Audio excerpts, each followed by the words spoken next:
कि तोर बिगड़ल हर चाल मत छुए हमर गाल है रे छौरा कि तोर जवानी लगे पलेल के बिना तेल के जरे बोला तेल के बिना तेल के जरे बोला तेल के बिना तेल के जरे बोला तेल के बिगड़ल हर चाल मत छुए हमर गाल है रे छौरा बिगड़ा हो चाल बिगड़ल हर चाल मत छुए हमर गाल है रे छौरा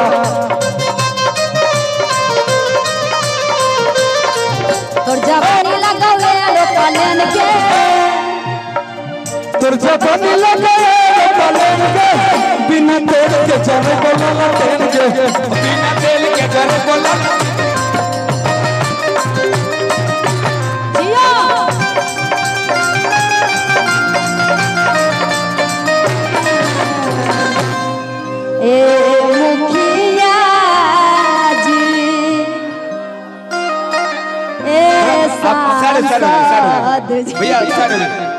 भैया भैया थोड़ा साइड हो जाइए, पीछे भी देख रहे हैं, इनको भी देखने दीजिए भैया। जब सांसद बन जाइएगा तो वो गाना निकलेगा, देखिएगा।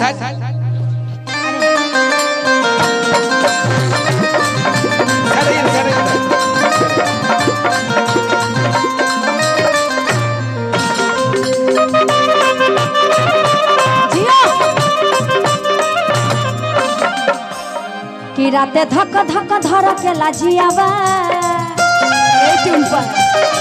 राते धक धक धर के लाजियावा बिना बिजली के बल पारे पियावा बिना बिजली के बल पारे बिना अरे जिया मिया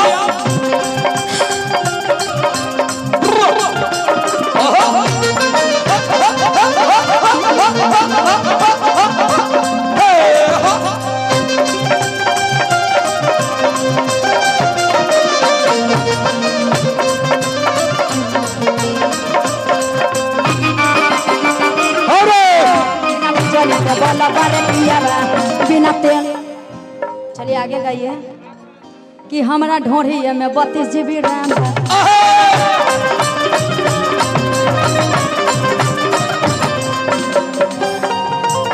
भुला गए, आपको देख के भुला गए, आप अपना गाइए।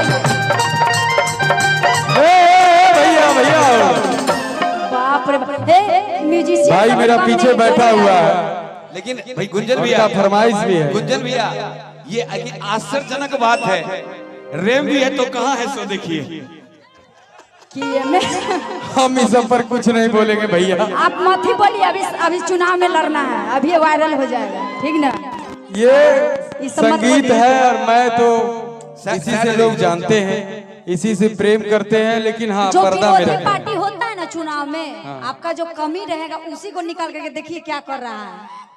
अरे हमारा भैया आर्टिस्ट कोई चुनाव में लड़ते हैं ना तो उनको ये फेस करना पड़ता है, आपको भी करना पड़ेगा। जैसे दिनेश राव यादव भैया हमारा ही ले तो सब लगा देवे गाना नहीं रहुआ सटल गलती से भी कोई गाना गा दीजिए थोड़ा मसालेदार, जब चुनाव लड़ने जाइएगा तो भाई क्या बात, देखिए चोली लेके घूम रहे हैं, अभी क्या करेगा, ये तो चोली लेके घूमता है एल्बम में। हाँ, बाकी हम लोग हमेशा अश्लीलता से दूर ही रहे, कोई ऐसा गाना जल्दी नहीं गाते। थोड़ा बहुत ललटेन जराइए, ललटेन थोड़ा बहुत नहीं रहेगा तो गाना भी नहीं चलेगा। ललटेन जरेगा क्या कि मैं खेले वाला ऑनलाइन गेम बा अब बिना तेल के झट वाला ललटेन के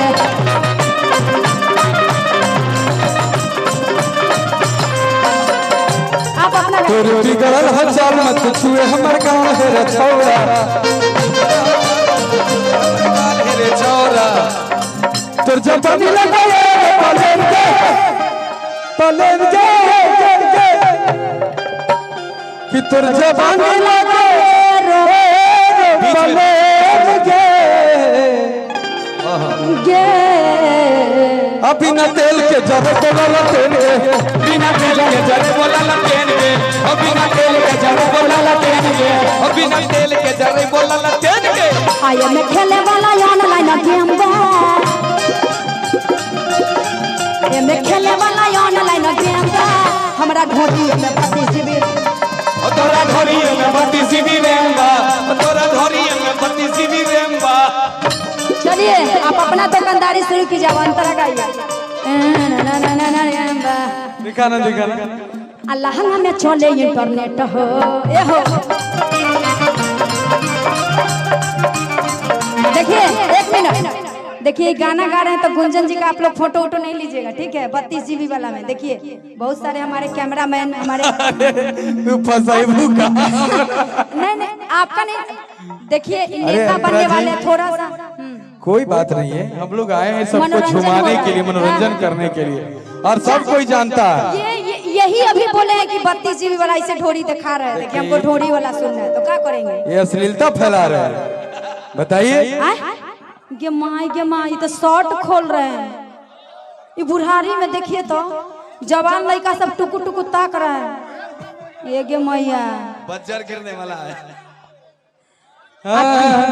कि लहंगा में चले इंटरनेट हो ए हो। इनका लिए तू ही ठीक पड़ू।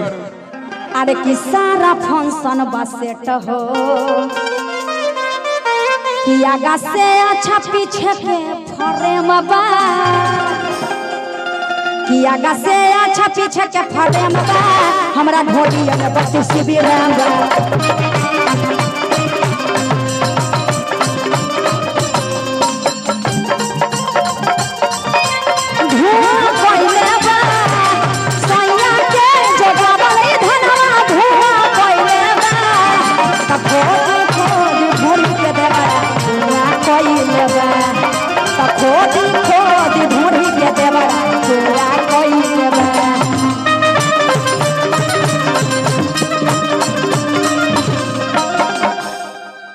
लहंगा में चले इंटरनेट हो ए हो। आगे नहीं, चलिए नहीं गाएंगे, छोड़िए, चलिए आप अपना गाना गाइए। इनका भी इन्हों के दुकानदारी चले तो लोग हाँ लाइसेंस वाला कि बिना तेल के जरे बौला लटेन गे तोर जवानी लगे रे पलेन गे, कि तोर जवानी लागो रो पलेन गे। सब एक जगह आधार कार्ड बनेगा, सब जगह तनी चारों साइड आधार कार्ड बनवाइएगा ना भाई। कोई इधर जाइए तो कोई इधर कि तोर जवानी लागो रो पलेन गे, आ बिना तेल के जरे बौला लटेन गे, ओ बिना तेल के जरे बोला लटेन गे, ओ बिना तेल के जरे बोला लटेन गे, ओ बिना तेल के जरे बोला लटेन गे। और कहे हरो हरो कि ज्यादा बहक में तो कुछ दे बोलोल रे। अच्छा आपका लाइन है। अच्छा अब पटर पटर बोलबी तब फोड़ दे बोलोल रे। अब बोलिया पे अपन चाचा करो कंट्रोल रे। देखिए ना इनका इशारा, देखिए ना इसका मतलब क्या होता है? इसका मतलब ये ऐसे ऐसे कर रहे हैं कि ज्यादा बहक में तो कुछ दे बोलोल रे।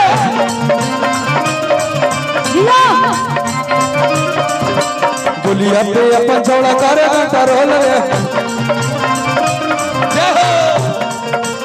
होली हा तोरा बैठल पहले हो बरेंगे, आया गे से अच्छा पीछे के फ्रेम बा, अब बिना तेल के जरे बौला लटेन गे।